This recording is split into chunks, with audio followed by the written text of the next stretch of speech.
Bonjour, ici Philippe Bouvard. Eh bien, je vous invite à suivre ma chaîne. Oui, vous savez, YouTube Philippe Bouvard officiel. À bientôt.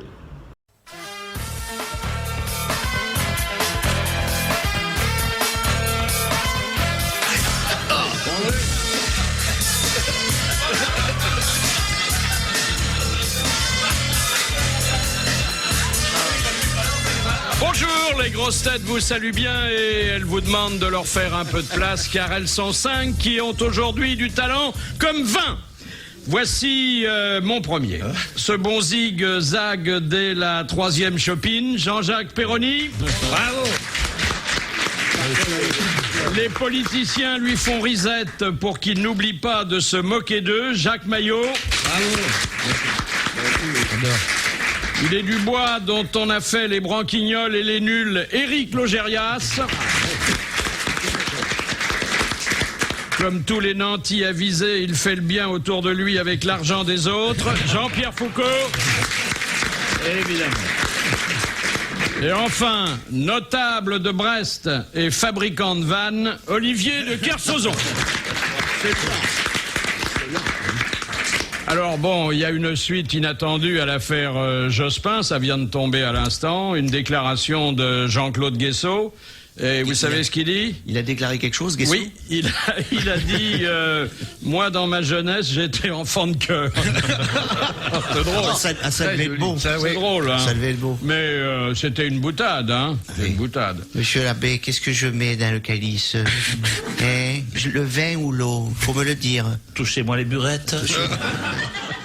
Dites donc, Agassi, agaçant. Il était agacé, et on ne peut plus dire Grosjean comme devant pour évoquer quelqu'un qui s'est fait avoir, puisque là, Grosjean, formidable. Formidable. Méfiez-vous des Marseillais. C'est un compatriote de Jean-Pierre. C'est un Marseillais, Grosjean. Bah oui, c'est un Marseillais. Ah bah oui.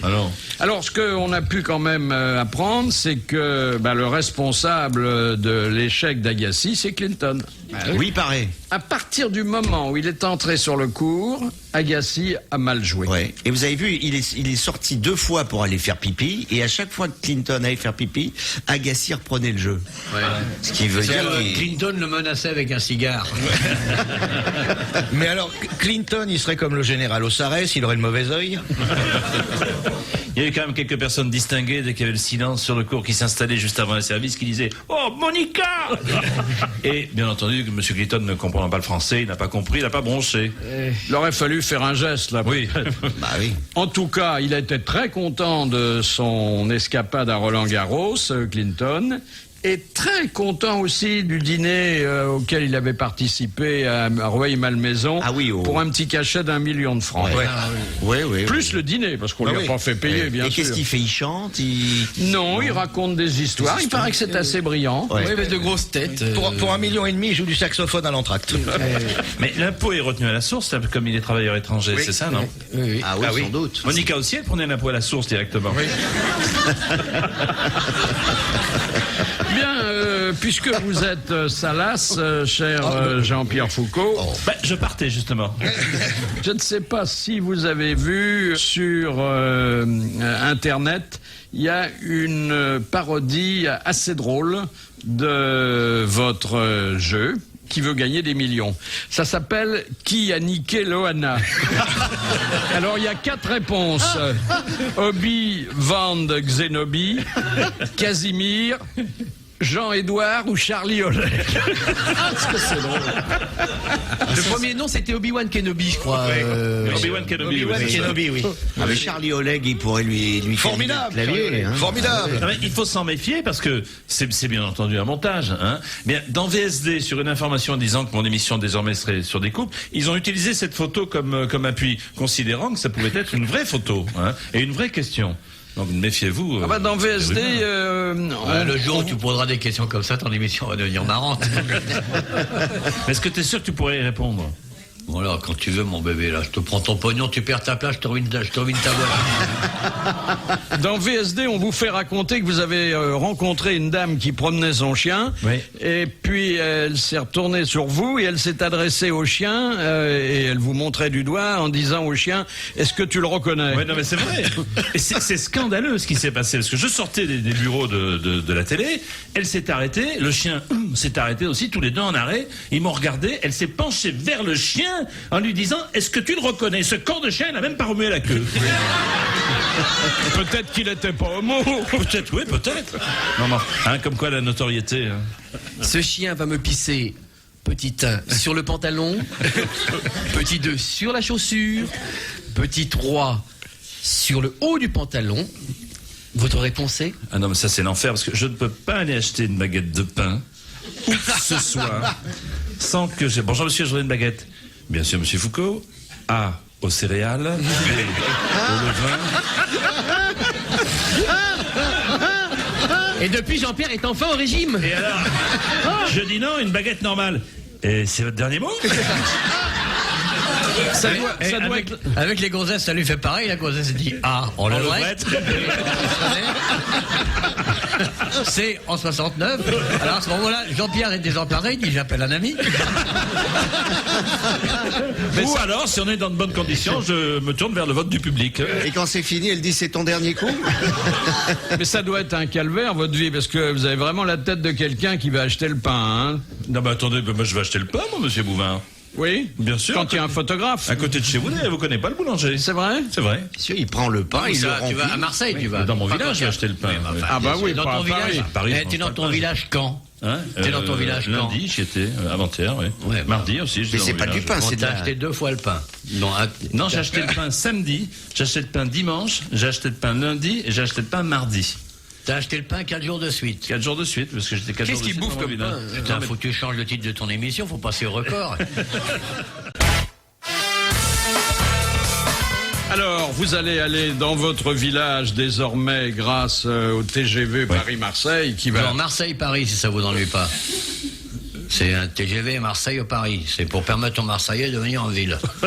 Oh, ça va pas. Oh. C'est pour permettre aux Marseillais d'aller à la campagne, parce que Paris, c'est la banlieue de Marseille maintenant. Non mais oh. Jacques Chirac l'inaugure aujourd'hui. J'ai lu quelque part d'ailleurs qu'il rejoignait Marseille en avion. Oui, parce que c'est très astucieux. Moi, j'étais invité, j'ai décliné pour être là aux grosses têtes, parce que c'est quand même plus intéressant les grosses têtes. Merci pour nous. Non, mais franchement, ça te fait plaisir. T'aurais préféré que j'aille dans le train. Ça nous fait vachement plaisir. De Marseille à Paris, c'est un train spécial. Et de Paris à Marseille, c'est un train spécial. Et de Marseille à Avignon, c'est le train inaugural. Oui. Et donc, le président n'est que dans le train inaugural. Quelle différence entre un train spécial et un train inaugural? Le train Le fait inaugural. qu'il y soit ou qu'il n'y soit pas. Ah oui, Non, puis le train inaugural à Avignon, Mireille Mathieu chante. Oui. C'est vrai en plus. Et Elle est du voyage. Elle est du voyage. Elle est du voyage. On dit une connerie, C'est ça un train de compte pile. marchandises. Oh bah non. Non, elle on l'a. Non. Alors, le train, il va vite que dans un seul sens, parce que si vous faites le voyage inaugural, bien sûr, il met 3 heures à l'aller, le train. Ouais. Mais avec les discours, etc., ça vous fait retour à Paris à 3h04 du matin. Est-ce que je veux dire? Ah oui, il faut pas prendre un train Faut pas inaugural. prendre un train inaugural. Mais moi, Vaut mieux prendre un train spécial. moi qui suis toujours un peu inquiet quand je voyage, quand même, j'ai lu qu'à partir de 220 km à l'heure, les mécaniciens ne peuvent plus distinguer les signaux. C'est fini. Ils peuvent plus. oui. Déjà, le nom des gares, on peut pas le lire. Hein. Mais C'est déjà, fait pour ça. Monsieur Paul à 80 à l'heure, il voyait plus les signaux non plus. Hein. Ensuite, je sais pas si vous avez vu le profil des viaducs, mais ça tourne dangereusement. Hein. Ah oui, vous mettez un peu d'huile, un peu de vinaigre, un œuf, ça vous fait une mayonnaise. Hein. Et puis, il y a le vent en plus. Le Mistral. Ah oui, ça va souffler là. Ah, les c'est courants profilé. d'air. Il est profilé. le TGV. Tout dépend si c'est à l'aller ou au retour. Non, il est prévu qu'il y aura des anémomètres pour mesurer la force du vent. Les anémomètres Giscard d'Estaing qui sont les meilleurs. Voilà. Il me l'a enlevé de la bouche. Pour mesurer la force du vent, et au-delà d'une certaine force, on réduira la vitesse du train. Mais comment ils seront puisqu'ils voient pas les signaux? Mais alors à ce moment-là, faut pas que le chauffeur pète.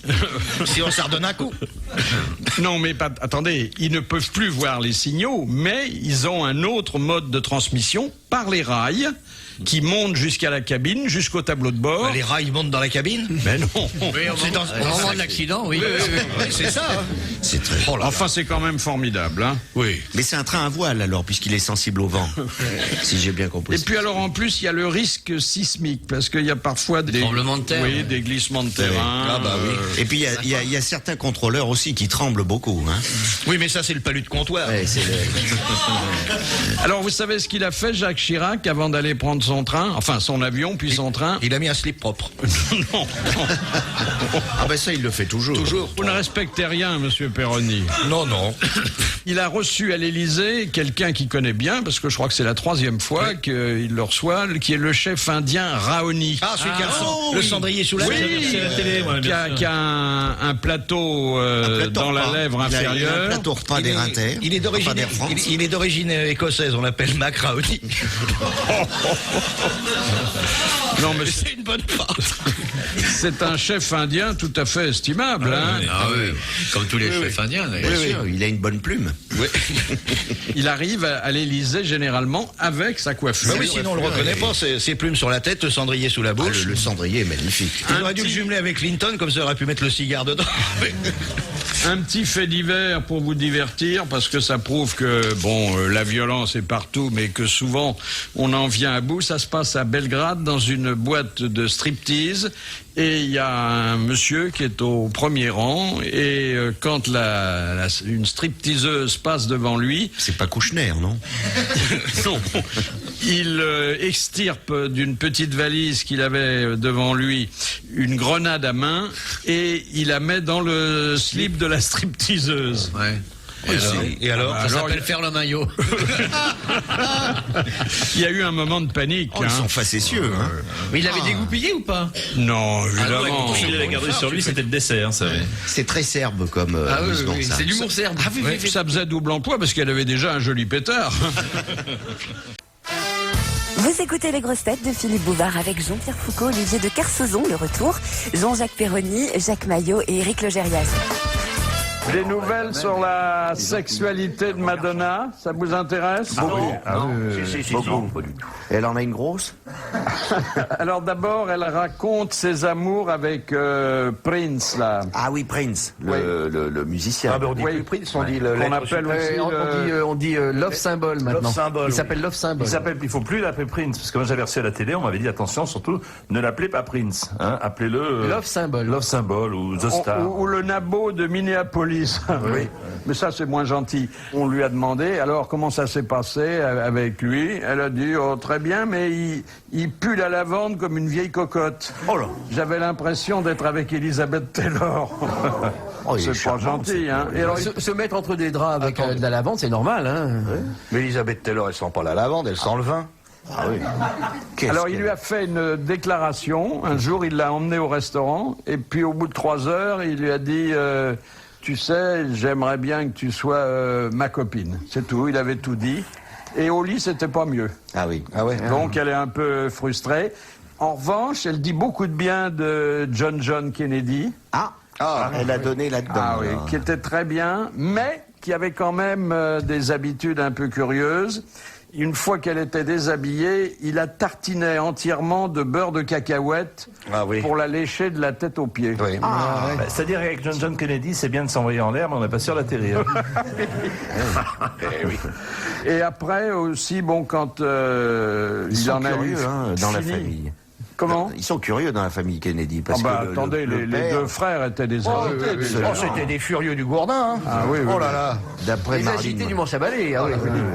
ils ont des habitudes curieuses dans la famille. Et après, il lui mettait de la crème fouettée un peu partout aussi. Ah, ça c'est meilleur. Mais il allait jamais au resto, il bouffait connu, lui. Et puis alors, il était pas au régime parce que c'est lourd en calories. tout de suite un bon demi-litre de jus à pépère, ça l'aurait calmé. Madonna est un peu spéciale, parce que quand elle vient faire une émission de télévision, il y a une personne qui arrive 48 heures avant et qui compte le nombre de pas qui sépare sa loge de l'endroit où elle va être interviewée. Alors moi, je voyais ce bonhomme qui marchait de la loge jusqu'à moi. 1, 2, 3, 4, 5. Je dis, mais qu'est-ce que vous faites? Je dis, mais je compte le nombre de pas. Mais pourquoi? Si jamais elle me le demande, Non mais attendez, c'est un peu spécial, non? Alors, toujours le sexe, mais là avec un petit retour sur le passé. Et ce jour-là, Carlos était très en verve. C'est un type qui rencontre un pote, il dit ça va, il dit non, ça va pas du tout. Non, pas du tout, j'ai le stress. Il dit comment le stress? Ah, il dit mon pote, je peux pas savoir, c'est la merde, je fais plus rien foutre, je suis coincé brutalement, il y a une boule qui m'arrive au bas du sternum, une boule terrible qui me coince là, au point du sternum, et je perds tous mes moyens, je suis naze. Je suis vraiment nul, c'est horrible. Ah, il dit ça m'est arrivé l'année dernière. Il dit ça t'est arrivé? Il dit oui. Mais comment t'as fait pour t'en sortir? Ah, il dit c'est très simple. Moi, j'avais un truc formidable. C'est une boule en bas du sternum. Ouais, le stress, c'est terrible. Dès que j'avais ça, où que je sois, je rentrais chez moi et j'enfilais un grand coup à ma femme, mais pas pour rigoler, hein. Un grand coup à ma gonzesse, et alors tu veux pas savoir, derrière, oh, peinard, superbe, le sourire. Le stress disparaît. Il dit, c'est pas possible. Il dit, je te jure, tu devrais essayer ça. Il dit, j'ai tout essayé. Qu'est-ce que tu faisais? Il dit, dès que j'avais cette boule, là, j'étais nul, naze, je rentrais chez moi, j'enfilais un grand coup à ma femme. Mais attention, un grand coup. Tu devrais essayer. Oh, il dit, oui, j'ai tout essayé, tu sais. 15 jours après, son pote, il dit alors, ah, il dit ton truc, formidable. Regarde, je suis détendu, je suis bien. C'est vraiment génial. Dis donc, à propos, c'est vachement mignon chez toi, hein.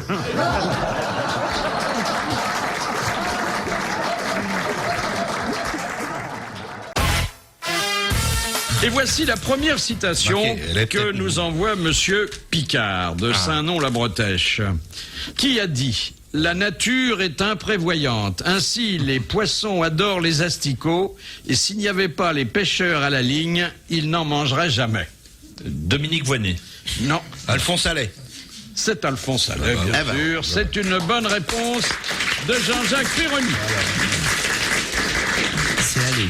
Petite nouvelle extraite de Charlie Hebdo. Bioéthique. Si une femme devient mère à 62 ans, quand le gosse aura fini de pisser au lit, la mère commencera. Ah, ça c'est drôle. Mais dis donc, avec cette histoire, la doyenne de l'humanité qui vient de mourir. Elle vient de mourir. Elle venait de fêter ses 115 ans, madame. 115 ans. Elle était encore très alerte. Elle n'a pas eu le temps. Alerte. Elle n'a pas eu le temps d'enregistrer un disque comme Jeanne. On va sortir son dernier album. Il s'appelle Quick. Non, mais attendez, on perd là avec elle, la doyenne de l'humanité. Mais je trouve qu'on meurt de plus en plus jeune chez les doyens de l'humanité. Mais si elle avait fait son disque, on aurait sorti un double décédé. Elle est morte parce qu'elle avait décidé de se mettre au vert. Tiens, vous, le breton, là. Ouais, qu'est-ce qu'il a, je sais pas quoi, là. J'ai pensé Attention à vous parce que tu peux te faire péter la gueule pour moins que ça. Donc on dit l'excellent breton. Ne sciez pas la branche sur laquelle vous êtes assis depuis 20 ans. Vous connaissez... Moi, j'ai les moyens de l'acier. Vous connaissez Plougonvelin? Très bien. Où est-ce exactement? C'est à 7 km 5 dans l'ouest de Brest. Alors on fait une expérience sensorielle en pleine mer à Plougonvelin, c'est-à-dire que il y a des plongeurs professionnels qui assistent à un concert sous l'eau.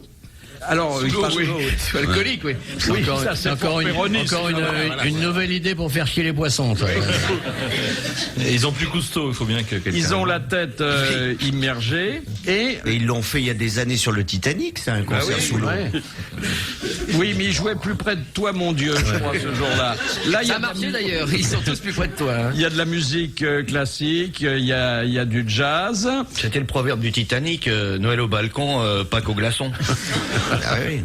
Et il paraît que même en se bouchant les oreilles, les sons passent dans les pores de la peau. Oui, parce que l'eau est un conducteur du son remarquable. Tandis que sous l'eau, vous pouvez entendre au milieu de l'Atlantique un bateau qui prend le pilote à New York. C'est-à-dire que il va ralentir sa cadence d'hélice et sur un sous-marin nucléaire ou un autre d'ailleurs, vous entendrez à 1300, 1400 km de vous. Exact. C'est ça mon petit coco. Non, mais c'est formidable qu'on puisse aller au concert comme ça, sous l'eau. Mais ça bousille les violons quand même. Hein. Qu'est-ce qu'il joue comme morceau? Je dis de la musique classique et du jazz. Mais attendez, il n'y a pas les musiciens sous l'eau. Hein, ils jouent la mer. Oui. La mer. Ah oui, un jour j'ai fait une émission de radio, moi, au fond de l'eau, avec la Comex. Ouais, au fond, je suis pas si con. Bon, tu es un mec formidable, attends. Hein. Dis pas de mal de toi, laisse les autres le faire. Ce serait marrant qu'il donne un concert avec les musiciens en queue de pie, il y aura un orque qui passerait, il les prendrait pour des pingouins. Hop là. Deuxième citation de Monsieur Laporte de Digne, qui a dit « En amour, il n'y a que la conquête et la rupture qui soient intéressantes. Tout le reste, c'est du remplissage. » Ça peut être Guitry, ça, non? C'est Guitry. Bonne réponse de Jacques Maillot. On retrouve les grosses têtes qui sont aujourd'hui Jean-Pierre Foucault, Olivier de Kersauzon, Jean-Jacques Perroni, Jacques Maillot, Éric Logérias et Philippe Bouvard. Et au bout du fil, notre académicien favori, Jean Dutour. Bonjour Jean. Bonjour, j'écoutais monsieur de Kersauzon et j'admirais une fois de plus son expérience dans tous les domaines. Oh, comme il est mignon. Il va bien, monsieur de Kersauzon? Il va très bien, il vous a regardé un peu à la télévision hier soir. Non, j'avais l'air vieux et l'air con. Pas du tout, parce qu'à un moment donné, j'avais éteint et mon chien a rallumé pour qu'on regarde. Oh, bah alors là, ça va. Non, non, j'ai trouvé ça... Non, c'était très bien en plus. Est-ce qu'il a remué la queue? Discrètement. Quand vous aurez fini de dire des gentillesses que vous ne pensez pas de plus... Écoutez, pourquoi est-ce qu'on ne tenterait pas de la pommade? Moi, je demande pas qu'on le tente, je demande qu'on me le dise. Voilà. Je vous poserai cette question. Et moi, je le pensais, mais il est jaloux, le petit. Oui, il est jaloux, bien sûr qu'il est jaloux. Et il est propre aujourd'hui, hein. C'est pas vrai. Oh la vache, cravate sombre, chemise rayée, bleu, ton sur ton, collant ouvert, chaussures à sa taille, slip net de ce matin. Qu'est-ce qu'il doit être mignon, hein. Il est délicieux. Oui, il a pris un bain ce matin. Oui, il manque le brassard de communion. Ah, le principal, oui, bien sûr. Alors, voici la question que pose Monsieur Tabar. À quelle occasion un Romain se vêtissait-il entièrement de blanc? À l'occasion de sa majorité. Oui. C'est la toge prétexte. Oui, alors il y a la toge prétexte et il y a une autre occasion citoyenne, comme on dirait aujourd'hui. Quand il allait voter? Pas quand il allait voter. Service militaire? Non, mais c'est près du vote, attention. Quand il allait s'inscrire pour le vote? Non. Quand il était élu? Alors, quand, avant d'être élu, il se présentait aux élections. Il se présentait à une fonction, puisque je crois que candidat, ça vient de la blancheur. De blanc, oui, blanc. Nous sommes d'accord. Nous sommes d'accord. Bon, alors vous avez une partie de la bonne réponse et je vais... C'est toujours ça. Hein. Si vous le voulez bien, là, vous venez de rien gagner du tout, mais je vous propose d'aller encore plus loin avec une deuxième question. Oh là là. Comme si on était chez Jean-Pierre. Ouais. Appelez-moi si ça va pas. Hein. Oui, vous avez un joker qui est là. Appelez un ami. Non, si c'est Jospin, il va appeler son frère, lui. Question de Monsieur Vérin. Tintin. Quel cocu célèbre fit orner les armoiries de son carrosse d'une paire de cornes C'est monsieur de Montespan. démesurées? C'était le marquis de Montespan. Bonne réponse de Jean Dutour. Oui, ça agaçait beaucoup le roi Louis XIV. C'était Madame Montespan dans la Lune. Oh là là. Mais il était très, très hardi, très Vous savez qu'un jour, j'ai reçu un coup de téléphone d'une dame. Il disait « Allô, allô, allô, bonjour monsieur, ici Athénaïs de Mortemar Rochechouart. » Alors je me suis écrié quoi? C'est Madame de Montespan. Elle m'a dit elle-même. Ah. Et c'était effectivement une de ses descendantes. Dites donc, c'était quand même audacieux de braver le roi comme ça. Ah oui, puis il disait des choses comme faut ouvrir la porte à deux battants, sinon je ne pourrais pas passer. il a pris ça très, très, très mal, hein, le Alors que d'habitude, les cocus se sentaient honorés par la faveur. Pas vraiment honorés, mais ils s'en foutaient, parce que comme c'était pas des mariages d'amour, ce qu'ils faisaient, c'était des mariages de convenance, alors chacun faisait ce qui lui faisait plaisir. Quand c'était le roi qui était l'amant, bah, c'était tout bénef, évidemment. Bah, en général, le roi, pour se faire pardonner, leur donnait quelques... Oui, il était fort généreux. Beaucoup plus que ne le sont les présidents mariés aujourd'hui. Vous pouvez leur donner une bonne chaude pisse aussi, par faudrait s'interposer. Une troisième et dernière question avant de vous rendre à vos charentaises. Oui, je les ai pas relevées. Hein. Question de Monsieur Lacauve. Dans quel lieu Staline lisait-il clandestinement Les Misérables? Au cabinet. Au cabinet. Quand il était séminariste. Oui, au séminaire, et d'ailleurs, on l'a surpris avec de mauvaises lectures et il a fini par se faire expulser. C'était une bonne réponse de Jean Dutour. Bravo et merci. qu'on sait un peu mieux comment s'est déroulé le tragique repas de la famille royale népalaise. Ah oui, non, mais ça, parce qu'on a apporté les plats. Tu as encore du Bouddha, toujours du Bouddha. Non, je vais vous dire, et là, monsieur Perroni, vous devez faire très attention, c'est parce qu'il avait trop bu pendant le dîner. Pépère était bourré, il avait un coup dans le cornet. Son papa a dit à 2 cousins de le prendre sous les bras et de le monter dans sa chambre. C'est un gars qui avait le vin mauvais, voilà.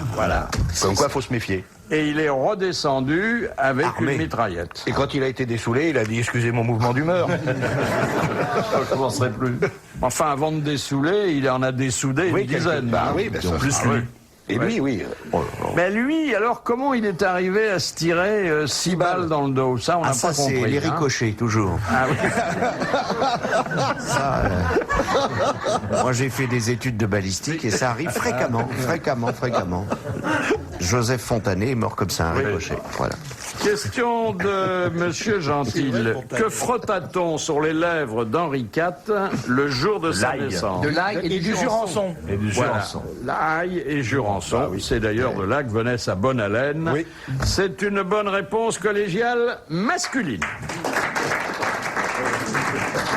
Le grand-père eût été difficile, mais j'ai moi-même été baptisé comme ça. J'avais un grand-père béarnais et dans les familles béarnaises, on continue à baptiser les enfants comme ça. Ah bon? Gousse d'ail et jurançon. Est-ce qu'on vous a mis comme on avait mis à Henri IV quand il était bébé? Vous avez dans le cul? Non. Non.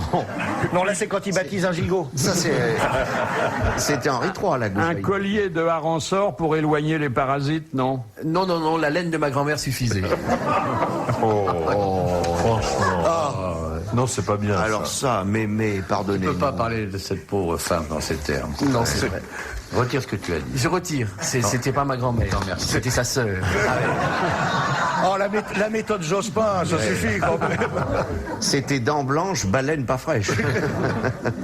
Oh, le pauvre Benjamin Castaldi. Faites-nous pas de peine, Philippe. Il est tellement menacé par des courriers qui lui promettent la fin de la famille népalaise qu'il a été obligé de s'entourer de gardes du corps. Et alors, c'est lui qui le dit, je reçois chaque matin des préservatifs et des serviettes hygiéniques usagées. Il a calé Bon appétit, Benjamin. Vous vous rendez compte? C'est pas confortable de faire de la télé. Ah non, C'est injuste parce qu'il fait une belle émission culturelle et tout. Voilà. Les gens savent pas se tenir. On essaye d'élever un peu le niveau et voilà. Moi, je vais chercher mon pain, mais je vais pas relever le courrier. Quand vous vous rendez compte, vous ouvrez une enveloppe et vous... Oh non, j'ose pas penser à ça. Mais enfin, attention, il ne reçoit ça que périodiquement. Je me disais, la ficelle est un peu grosse. C'est terrible de voir arriver sur son bureau le reflet de sa clientèle, quand même. Je lisais l'autre jour que les Français produisaient de moins en moins de spermatozoïdes. Alors, c'est peut-être parce qu'ils les envoient à Benjamin Castaldi. C'est possible. Mais vous, C'est peut-être pour mettre dans le biberon de Loana. Dites donc, monsieur Foucault. Oui, monsieur Bouvard. Vous aussi, vous avez affaire de temps en temps à des détraqués, hein? Ah oui, pas mal. J'ai pendant 2 ou 3 ans une personne qui m'a suivi tous les jours, où que je sois, et qui arrivait même avant moi, là où j'allais. Je sais pas comment elle faisait. Et lorsque je sortais avec ma femme... Vous êtes sûr que c'est pas votre ombre? Pas du tout. Peut-être l'amant de ta femme. Lorsque je sortais du studio avec ma femme, elle disait « Oui, c'est ma rivale !» Elle se jetait sur le capot de la voiture. C'était très intéressant. Et puis, amoureuse en plus? Peut-être, oui. À quoi elle ressemblait? Et j'ose pas vous le dire ici. Non. Ça, je connais pas à mes rêves les plus fous. C'est le syndrome Alési, ça. La personne qui arrive avant lui ou là où il veut aller. Tout à fait. Alors, ça c'est passé. J'ai eu une personne il y a quelques jours qui est venue avec une arme blanche, assister à qui veut gagner des millions. Bon. J'ai eu ici, vous connaissez Qui tout double sur RTN? Oui. Une personne sortie du public qui est venue me bénir ici, c'est-à-dire avec une bouteille d'eau, et qui m'a béni très gentiment. Donc c'est un métier très agréable, mais on n'est pas à l'abri, bien entendu. Mais est-ce que ça arrive d'avoir des mauvais joueurs? Ben non, ils arrivent sans rien, ils repartent au moins avec 10 000 francs. Au moins, au minimum. Hein. Plus le séjour à Paris, etc. Donc ça devrait bien se passer. Mais enfin, c'est vrai que l'argent...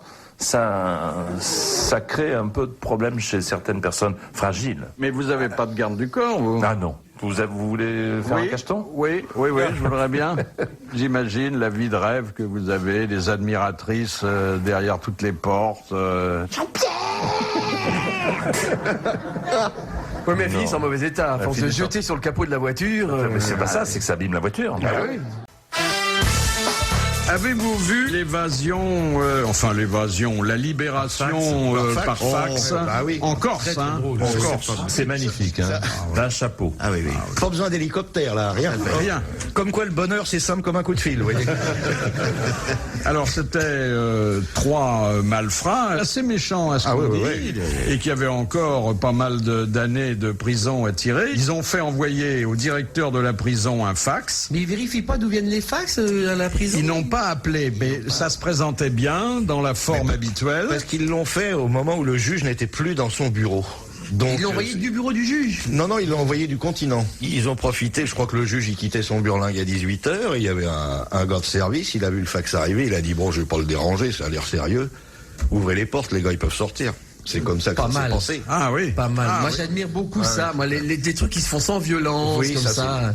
C'est juste avec le cerveau. Et ils s'en sont rendus compte 3 jours après, je crois. En plus. Oui, parce qu'ils ont fait ça à la veille du week-end. C'est pour ça que les gardiens de prison réclament des moyens supplémentaires. Non, mais là, c'est pas les gardiens qui sont en cause. C'est le directeur de la tôle.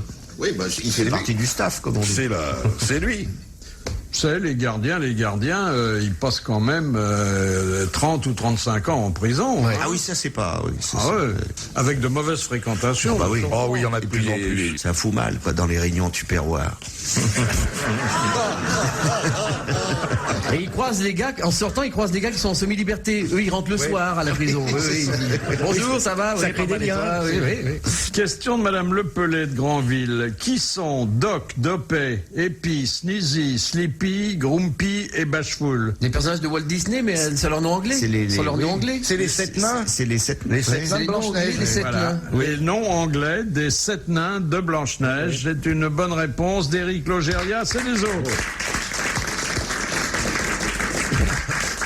Il y a qui alors, Snoopy? Jacques Villeneuve, il a des problèmes depuis qu'il a ouvert un bar à Montréal parce qu'il l'a baptisé Newton, c'est-à-dire la version anglaise de son patronyme. Et ça plaît pas du tout au Québec. Hein. Mais il dit qu'on l'a surnommé comme ça, que de toute façon, il parle français. Ouais, puis c'est tout à fait. Newton, c'est une bonne pomme. Bien sûr. Je dis ça, comme ça.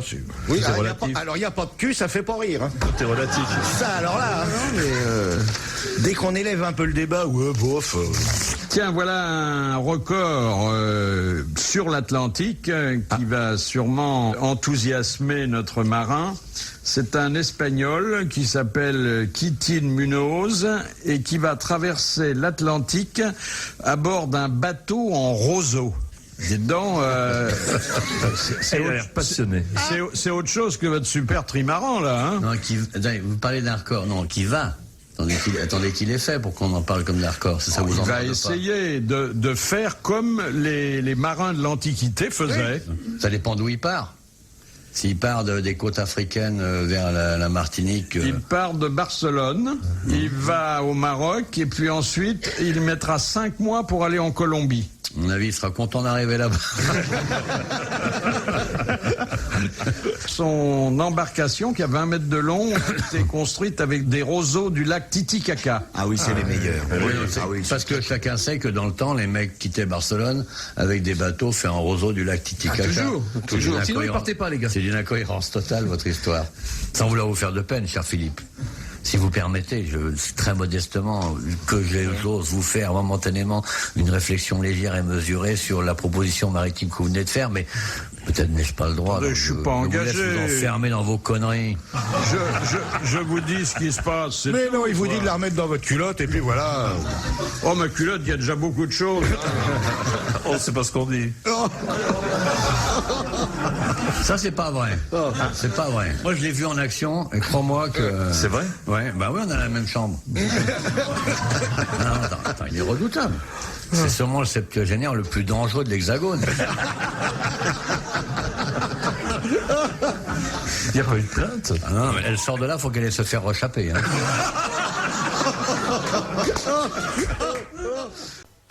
Les lofters du grand studio s'appellent Jean-Pierre Foucault, Olivier de Kersauzon, Jean-Jacques Perroni, Jacques Maillot, Éric Logérias et Philippe Bouvard. Dans les records inattendus, saugrenus, pour ne pas dire un peu idiots, il faut noter celui qui vient de se dérouler à Denver. Il y a un homme qui a réussi son pari. Il avait parié avec des amis et assez chers qu'il se jetterait d'un plongeoir haut de 10 mètres dans une piscine pour bébé qui ne contenait que 30 cm d'eau. Ah oui, là, faut qu'il arrête le cointreau tout de suite. Tout de suite. Oh là, oui. Alors, il espère entrer dans le livre des records. Non, il va rentrer dans le sol d'abord. Oui, c'est ça, d'abord. Il se trouve que j'ai au bout du fil Philippe Scali, qui est directeur du Guinness des records, qui est la Bible dans ce domaine. Bonjour. Bonjour. Évidemment, vous, ça ne vous surprend pas, ce type de record. Bah, vous savez, il n'y a plus grand-chose qui nous surprenne. Et les gens qui veulent entrer dans le livre des records sont prêts à tout. Quelles sont les performances les plus saugrenues que vous ayez enregistrées? Vous parlez de ce plongeon, c'est pas nouveau. Il y avait un abbé à Nantes, dans les années 50, qui a gagné de l'argent pour sa paroisse en faisant des plongeons. C'était l'abbé Simon. Oui, l'abbé Simon, bien sûr. En plongeant du pont transbordeur. Oui. Ou des falaises de Cassis aussi. Et l'abbé Bisset. Il en a battu des records. Oh, à propos, vous nous excusez, monsieur Scali, là, il y en a pour une seconde. Ouais. On a une casserole sur le feu, alors on revient dans une seconde. Hein. Attention, parce que le cassoulet va cramer, sinon. Puis café bouillu, café foutu. Il y a un évêque orthodoxe qui est poursuivi pour pédophilie à Nice. Ah bon? Ah oui, j'ai vu ça, monsieur. Il s'appelle Paul. Oui, Monseigneur Paul. C'est pas le frère du roi des tunnels. Et alors, il y a un gamin qui s'est plaint de certains attouchements. Voilà la défense de cet évêque orthodoxe. Hein. Oui. Il dit « Je ne conteste pas une certaine matérialité des faits, mais leur interprétation. » Souffrant de la maladie de Parkinson et donc agité de tremblements, j'ai pu, en posant ma main sur le gamin, laisser croire à un mouvement de masturbation. Ah oui. Bon, pardon, monsieur Scali. Alors, les records que vous avez enregistrés. Alors déjà, les records qu'on enregistre, on ne prend rien de sexuel. C'est dommage parce qu'il y aurait certainement des performances intéressantes. Peut-être un jour. Dans le genre un peu fou et dangereux, qu'est-ce qu'il y a comme record ces temps-ci? Vous savez, on est inondé de ce genre de records. Par exemple, on a un Anglais qui est resté 10 secondes dans une baignoire recouverte de 20 000 cafards. Ah oui, ça a été homologué, ça. Ça a été homologué. C'est dans quel hôtel? C'était à Londres. C'est bon. Il y a un Finlandais qui a exterminé 21 moustiques en 5 minutes. Il y a des championnats du monde. Il avait une grosse tapette. Extermination de moustiques. Oui, en Italie. C'est avec les mains qu'ils font ça? Avec les mains. Hein. Moi, j'aime bien les records de bouffe. Il y a des concours de lancer de nains de jardin. Avec qui? Intéressant. Robert Rue. Il y a des concours de position assise à 90 degrés, dos au mur. Ah oui, sans chaise. Le fémur horizontal, le dos plaqué au mur, sans chaise. C'est un peu... Non, mais vous me parlez de record. Vous savez, Bien sûr. Où commence la bêtise et où s'arrête-t-elle? C'est philosophique, ça. Eh oui.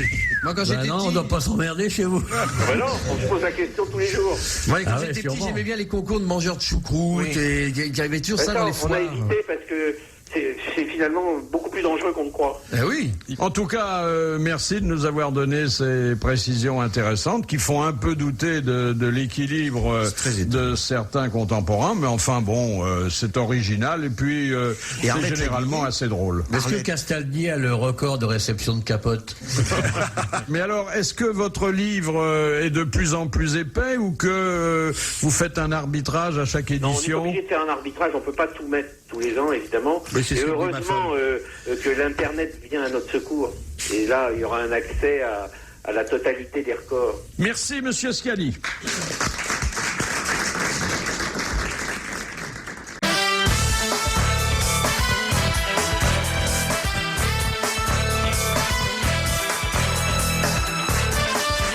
Une question de Madame Doba de Condé-sur-Escaut. Ah, quel bonheur. Vous connaissez Condé-sur-Escaut, Jean-Pierre? Pas du tout, je regrette beaucoup. Alors, Normalement, il reste une semaine. On a une chambre au début août. Parce que, moi j'ai réservé du 4 au 12. Ouais, Castelli vient plus finalement. Moi j'y vais pour il a la. pas trop s'amuser. Non, moi j'y vais du 4 au 12 avec Jacques pour la régate de pédalo sur le plan d'eau. Parce que la course de bidet à roulette a été annulée. Ah oui, trop dangereux. Alors je vous signale que la rue Amélie Purin est en travaux.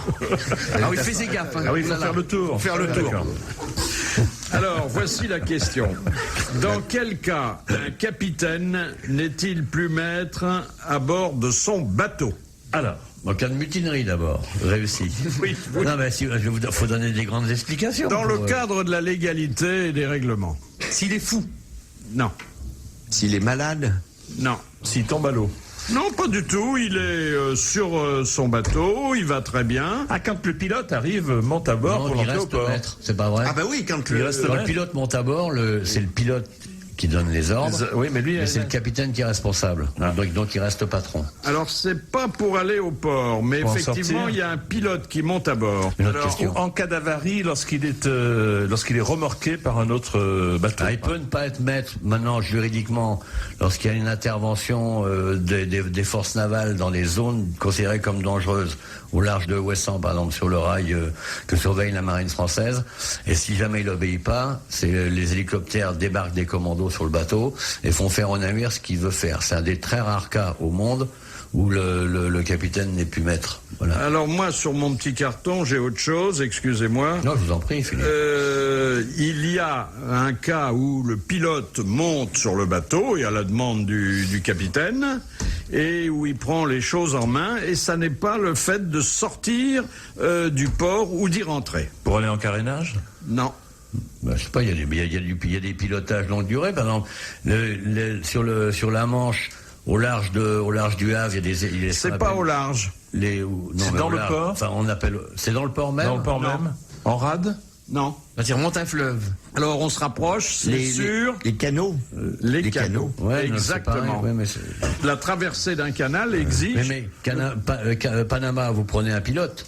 Oui. C'est le pilote qui commande. Oui. Si vous allez au plein à Panama, c'est toujours le capitaine du bateau qui est responsable. Mais même quand vous rentrez au port de Brest, les ordres sont donnés par le pilote. C'est le pilote qui dit au timonier 15 à gauche, 20 à droite. C'est ce que j'appelle ne plus être maître à bord de son bateau. Ah bah si. Non, c'est pas vrai. Si le pilote de Brest met le bateau au plein dans l'entrée de Brest, c'est le capitaine qui ira devant les tribunaux et pas le pilote. Alors attendez, là il s'agit plus de marine, il s'agit de sémantique. Mais le casting, enfin bon. Si un jour vous venez à Brest, je vous emmènerai au pilotage. On ira faire une entrée d'un cargo. Ils seront très contents d'emmener un bigorneau à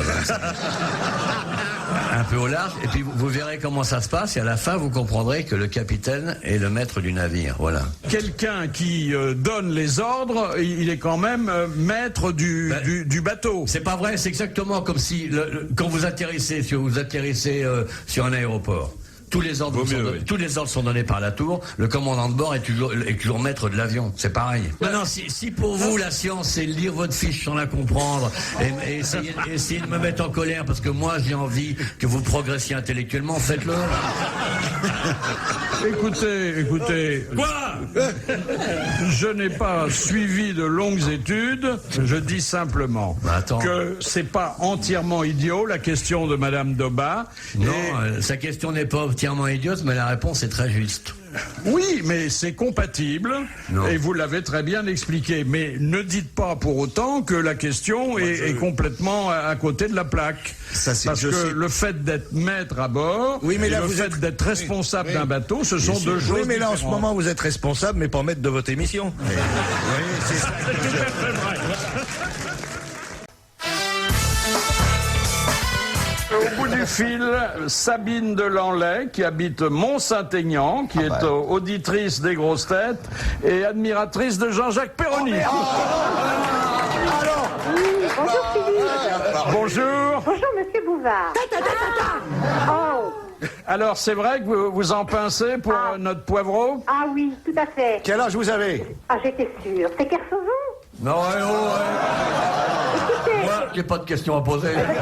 ça m'est parfaitement égal. Eh bien, je vais vous dire, c'est mon anniversaire aujourd'hui. Et alors, bon, c'est vrai que je trouve que Perroni est quelqu'un extraordinairement sympa. Je l'adore.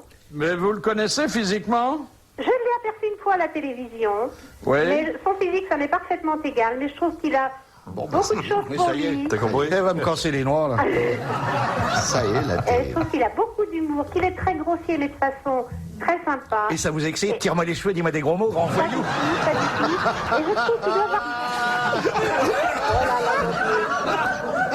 Alors, vous savez, il est très ému et très flatté, alors il dissimule ça sous une écorce un peu rude, mais si vous voyez ce qu'il y a derrière... Sous la table. Moi, je le soupçonne d'être un grand romantique, mais il cache son jeu. Voilà. Enfin, vous allez grossir son club. Il y a de plus en plus d'auditrices qui réagissent comme vous, qui savent dépasser un peu l'aspect rugueux du personnage. Vous avez pas un peu de vaisselle à faire au lieu de venir m'embêter? Non, non, Vous non. savez pas si bien dire parce que je fais ma vaisselle en vous écoutant l'après-midi. Ah Parce oui. que je trouve que c'est une corvée Vous qui faites passe- la vaisselle l'après-midi? Oui, Ça justement. doit pas être bien tenu chez vous. Je suis sûr que le lit n'est pas fait à 3h de l'après-midi encore. Là, c'est à 4h30. Au cas où le facteur penserait qu'à recommander. Glissez-le sous la porte. Non, non, c'est trop gros. Il vous plaît toujours autant? Peut-être un peu moins. Ah bah voilà. Voilà. Je vais vous téléphoner pour vous faire votre vaisselle. Voilà, Parce que je travaille, moi, madame. envoyez votre photo, puisque maintenant il collectionne l'image de ses groupies. Et soyez remerciée, madame, parce que vous êtes une femme de goût. Voilà. Au revoir, madame. Elle va plus faire jamais la vaisselle. C'est sûr, elle est dégoûtée à vie. Ah oui, avant elle faisait 30 assiettes À mon avec avis, deux elle va continuer la vaisselle, mais elle va moins appeler. Faire la vaisselle à 5h de l'après-midi, quand même. C'est bien feignasse et compagnie. Ça dépend si elle a eu un thé. Ah, peut-être un thé, oui, t'as raison. Elle a dit des choses très gentilles. Oui, bien sûr, bien sûr. Pas crédible, mais adorable.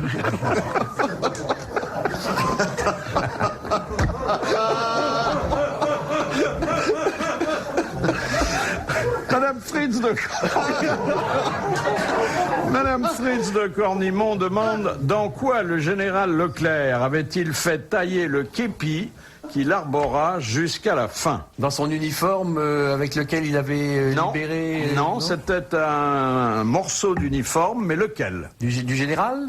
D'un général, oui. De Gaulle? Non. Non, Un général d'Empire. Non. D'un général allemand? D'un général allemand. Bonne réponse d'Éric Logérias. Et je me suis retrouvé entièrement à poil pour lui faire une gasguette. Merci, monsieur Leclerc.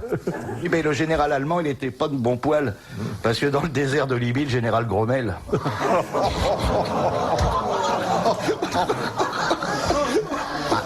Une petite vaisselle était dans tous ses états. Les 6 dernières minutes de grosses têtes. Faut en profiter. Jean-Pierre Foucault, Olivier de Kersauzon, Jean-Jacques Perroni, Jacques Maillot, Éric Logérias et Philippe Bouvard. Monsieur Pasquale, de quel... Ah, il est mis en examen, hein? Oui. Charles. Oh là. De quelle personne dit-on qu'elle est stertoreuse? Quand elle fait la vaisselle après 5 heures de l'après-midi? Non. C'est physique ou c'est psychologique? C'est physique, mais certains disent que c'est peut-être psychologique. Mais il y a une manifestation physique. C'est une déformation des membres? Non. Ça se voit sur le visage? Ça se passe sur le visage, mais c'est le bégaiement? Non, ça déforme momentanément le visage, les tics d'ailleurs. Non, Les tics, oui. non. Les rides? Et c'est très pénible pour l'entourage. Les rots? Non. Le vomissement permanent? Ça va, Robert? Je t'aime! Un beau cavalier avec de la vinasse. C'est quand on a une congestion dans le décolleté, cérébrale, bien non mûr qui sent le poiscard, chaud devant je tape. C'est quand on n'arrête pas de se faire des boulettes de crotte de nez? Non. Mais parce que ça sent mauvais? Non, mais c'est gênant, quoi. On a les yeux qui pleurent, Ça fait du bruit? Ça fait beaucoup Ça de bruit. rote? Ça Non. pète? Non. Ça tchoum, ça éternue? Non. Ça tousse? Le nez qui coule? Non. Reniflé? Non, on est tout près, là, hein. Qui bave? Qui rote? Qui rote? Non. Qui a des renvois? Non, qui bave? Mais non. Qui ronfle. Qui ronfle. Une personne stertoreuse est une personne qui ronfle. Ah oui, c'est ça. Ça a été dur. Je suis stertoreux, moi. On ne sait pas toujours, sauf qu'il y a des gens qui ronflent et qui se réveillent parce qu'ils ont entendu qu'ils ronflaient. Non, il réveille l'autre. Oh, j'ai pas fini de ronfler, non? C'est une bonne réponse d'Olivier de Kersauzon.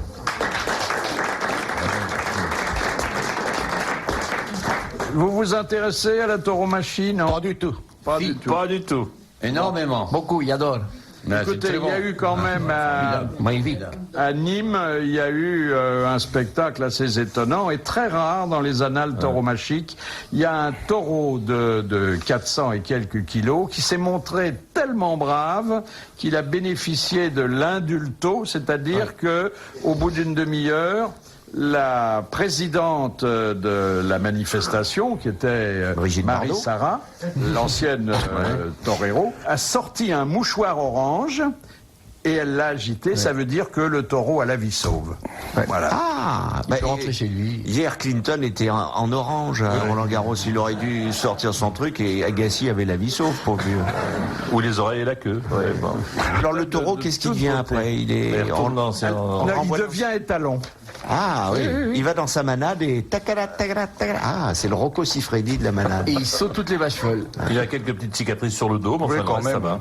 Question de Monsieur Moreau. Quand Vache. Rajoutez vache. Oui. Monsieur Moreau, vache. Si vraiment ça vous fait rire. Tu rajoutes à bas la calotte derrière. Et puis... Quand une encre marine suit horizontalement une signature, qu'est-ce que ça signifie? Peintre officiel de la marine. Oui, c'est un peintre officiel de la marine nationale.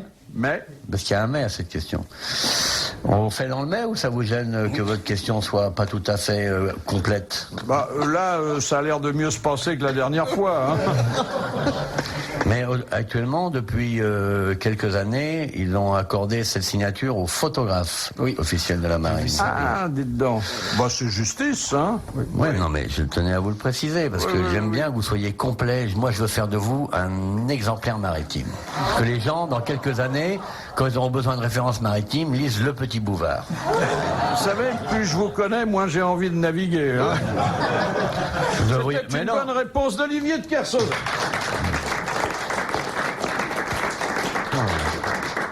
François Sagan était peintre officiel de la narine, elle, à une époque.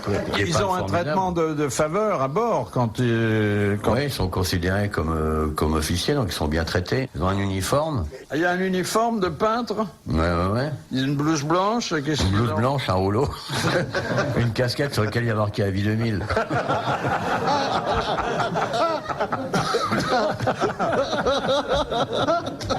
Et le soir, ils ont droit au petit mousse. Et voici, pour oublier toutes ces vilainies et turpitudes, la dernière citation envoyée par M. Gagnery de Périgueux, qui a dit « L'amour doit être une maladie bien dangereuse pour mettre au lit deux personnes. » Ah, c'est très beau. Français mort. C'est une... Alors, oui. Début du siècle? Non, il y a 30 à 40 ans quand même.